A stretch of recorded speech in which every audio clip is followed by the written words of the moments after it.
चुनावी दौर में देश में चल रही जातिगत गणना की राजनीति को लेकर सियासत गर्म होती जा रही है। लगातार नेता बयान दे रहे हैं और एक दूसरे की विचारधारा और सियासी उद्देश्यों को कटघरे में खड़ा कर रहे हैं।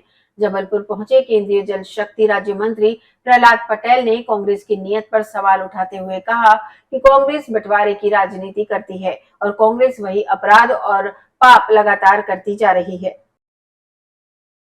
केंद्रीय मंत्री प्रहलाद पटेल ने कांग्रेस नेतृत्व पर निशाना साधते हुए कहा कि कांग्रेस के पास भाजपा के विकास, नेतृत्व और निर्णय का कोई उत्तर नहीं है।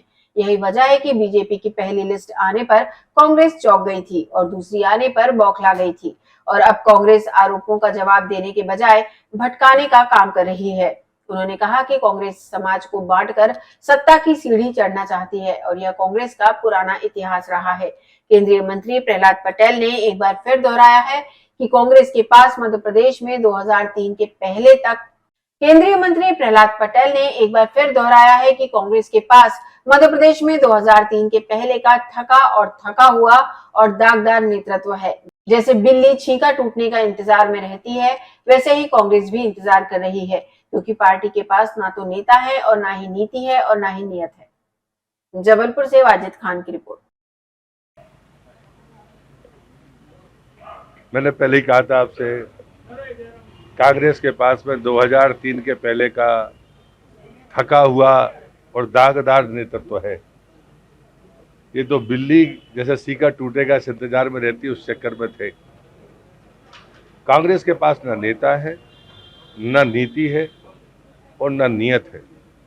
और जब मैं नियत की बात करता हूं, तो जिस ढंग से वो समाज को बांटने कर भी सत्ता की सीढ़ी चढ़ना चाहते हैं, कांग्रेस का ये बड़ा काला इतिहास रहा है।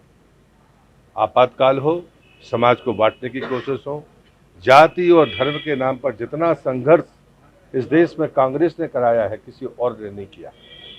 और इसलिए कांग्रेस के इन प्रयासों में मेरी कोई रुचि नहीं है। मुझे पता है कि जब हमारी पहली सूची निकली थी तो कांग्रेस स्तब्ध हो गई थी, वो बोल नहीं पाई कि 100 दिन पहले कैसे उम्मीदवार घोषित हो सकते हैं। जब दूसरी निकली तो वो बौखला गई और उसने तमाम रावण पता नहीं क्या क्या उपमाएं दे डाली। जब मैंने पूछा कि मैं कौन सी श्रेणी का राक्षस हूँ, तो फिर मौन साध दिया, कभी जवाब नहीं था। जब मैंने उन पर भ्रष्टाचार का आरोप लगाया कि आपने 550 करोड़ अपने चहेतों को दे दिए थे और काम तो शुरू नहीं हुआ, तब भी वो कोई जवाब नहीं दे पाए। कांग्रेस उत्तर नहीं देती है, डाइवर्ट करने की कोशिश करती है। आपके माध्यम से मैं कहूँगा, आप और जनता भ्रमित ना हो। कांग्रेस के पास में हमारे विकास का उत्तर नहीं है, हमारे नेतृत्व का उत्तर नहीं है, हमारे निर्णयों का उत्तर नहीं है। प्रियंका गांधी, राहुल गांधी लगातार आ रहे हैं। 12 तारीख को मंडला में प्रियंका जी का है। किसी के आने पर मैं क्या टिप्पणी कर सकता हूँ? लोकतंत्र है, चुनाव है, सभी पार्टी के नेता आएंगे, वो भी आ रहे हैं। कांग्रेस जो है वो जातीय जनगणना की मांग कर रही है। मैंने आपको पहले ही कहा कि उनकी नीयत पर शक है मुझे। वो बंटवारे की राजनीति करते रहे, उनका इतिहास रहा है और वही अपराध और पाप कर रहे हैं। जी ने कल मुद्दा उठाया है कि मैं मुख्यमंत्री बन सकता हूँ। जब आप आएंगे, आप यहाँ प्रभारी मंत्री पूछना।